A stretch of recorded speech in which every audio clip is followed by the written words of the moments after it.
বিদ্যালয়ে ছাত্রছাত্রী সংখ্যা রয়েছে যথেষ্টই, পরিকাঠামো নেহাতই মন্দ নয়।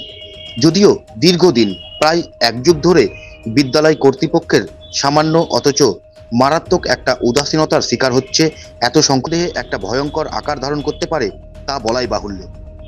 কারণ যদি মিড ডে মিলের খাবারে প্রতিদিন সম্পূর্ণ ফ্রিতে পাওয়া যায় পাখির পায়খানা, তাহলে তার পরিণাম কি হতে পারে ধারণা আছে? হ্যাঁ, মুর্শিদাবাদে হরিহরপাড়া ব্লকের 24 নম্বর জুনিয়র বেসিক স্কুলের ঘটনা। উল্লেখ্য, এখানে একদিকে যেমন রয়েছে এক কথায় ঝাঁ চকচকে এলাকার বিদ্যালয়, পরিকাঠামো নেহাতই মন্দ নয়, শিক্ষক শিক্ষিকাও রয়েছে পর্যাপ্ত। অন্যদিকে তুলনামূলক হিসেবে এখানে ছাত্রছাত্রী সংখ্যা রয়েছে এক কথায় যথেষ্টই।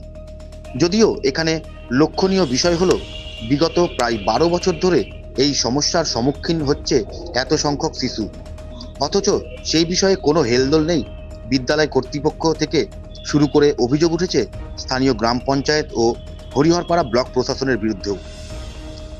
এখানে প্রথমত মিড ডে মিল রাঁধুনিদের অভিযোগ প্রায় 10 থেকে 12 বছর ধরে এই সমস্যার সম্মুখীন হচ্ছেন তারা। এখানে রান্নার একটা পৃথক জায়গা তো রয়েছে, কিন্তু নেই এত সংখ্যক ছাত্রছাত্রীদের খাওয়ার জায়গা। ফলে বরাবর এখানে তাদের খেতে দিতে হয় একদিকে খোলা আকাশ, অন্যদিকে গাছের নিচে। স্বাভাবিকভাবে গাছের ওপর এসে বসে পাখি, কাঠবিড়ালি, হনুমান সহ আরও নানা ধরনের কীটপতঙ্গ। এরই নিচে খেতে বসে প্রায়শই নানা রকমের সমস্যায় পড়তে দেখা যায় ছাত্রছাত্রীদের, যার কারণে রীতিমতো ভোগান্তির শিকার হতে হয় রান্নার দায়িত্বে থাকা রাঁধুনিদেরও। তাদের বক্তব্য এই বিষয়ে জানানো হয়েছে বহুবার, অথচ কোনো হেলদোল নেই কর্তৃপক্ষের। আবার ডবল করে আমাদেরকে দিতে হয়, মাইজতে হয়, আবার সব ভাত ফেলে দিতে হয়, দিয়ে আবার মাইজতে হয়, আর করতে হয় এরকম অসুবিধা। আবার হাত ধুয়ে দিতে হয়, সেই টিভি চোখায় দিয়ে মাখি হয় দিয়ে হাত ধুয়ে দিতে হয়। কতদিন ধরে চলছে খোলা আকাশের নিচে রান্না বান্না? অনেকটা দিন হয়ে চলছে। তাও কতদিন ধরে করছেন? 10-15 বছর তো হবেই। আমরা ঘরের সমস্যা, ঘর চাইছি আমাদের, ওতে হাতে ছেলপিলকে খেতে দেবো, পাগে হাঁকবে না, খালকে হাঁকবে না, কোনো জিনিসে নোংরা পড়বে না, এটাই চাইছি আমরা। কি নাম আপনার? আমার নাম মনোহর বিবি। পাশাপাশি অভিভাবকদের বক্তব্য শুধু বিদ্যালয় কর্তৃপক্ষ নয়, জানানো হয়েছে বহুবার গ্রাম পঞ্চায়েত থেকে শুরু করে পঞ্চায়েত সমিতি, এমনকি স্থানীয় ব্লক অফিসেও। তবুও সমস্যার কোনো সমাধান মেলেনি এখনো পর্যন্ত। আর কি বলবো, বলে হয়নি। এখানে ফাঁকাতে খাওয়াচ্ছে, পাখি টাকে যাচ্ছে, গাছতলা সব পাখি বসছে, হাঁটছে, মরছে, ওয়াই ছেলেপুলি খাচ্ছে। কি করবে, কোথায় খাওয়াবে? ঘর নাই, জায়গা নাই।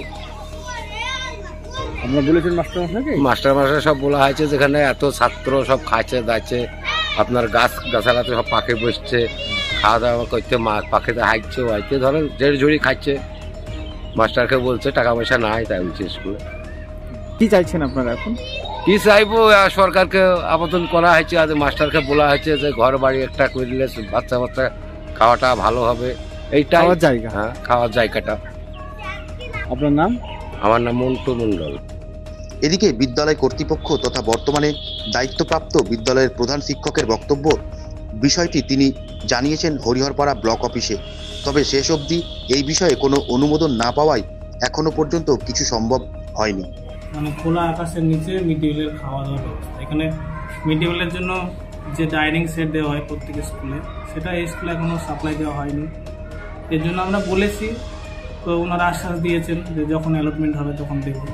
এবার আমার সবথেকে খারাপ লেগেছে ওই যে পাখি, উপরে কাক, বিভিন্ন রকম পাখি, ওরা ওখান থেকে পায়খানা করে ওদের প্লেটে। আমরা স্কুলে 4-5জন টিচার যাই আছি, ওই পাখি তারা যায় রাস্তা থাকি ম্যাক্সিমাম সময়। এখন আশাবাদী যদি যখন আসবে তখন দেবে, কিন্তু এটা একটা মানে ভাইটালি প্রবলেম। হ্যাঁ, আমাদের এর আগে যিনি ইনচার্জ ছিলেন তিনি জানিয়েছেন, এবং আমিও পার্সোনালি আমাদের এসে অফিসে যাইনি, বিডিও অফিসে জানিয়েছি। তারপরে আপনার লোকাল পঞ্চায়েত সমিতি, এগুলোকে জানিয়েছি। ওনারা বলেছেন যে যখন আসবে অ্যালটমেন্ট হবে তখন দেবো। ইভেন এই মাসের মিড ডে মিল জমা দিয়েও জানিয়ে আসলাম। আপনার নাম? আমার নাম মিরাজুল। প্রধান শিক্ষক। না, আমাকে টিআইসি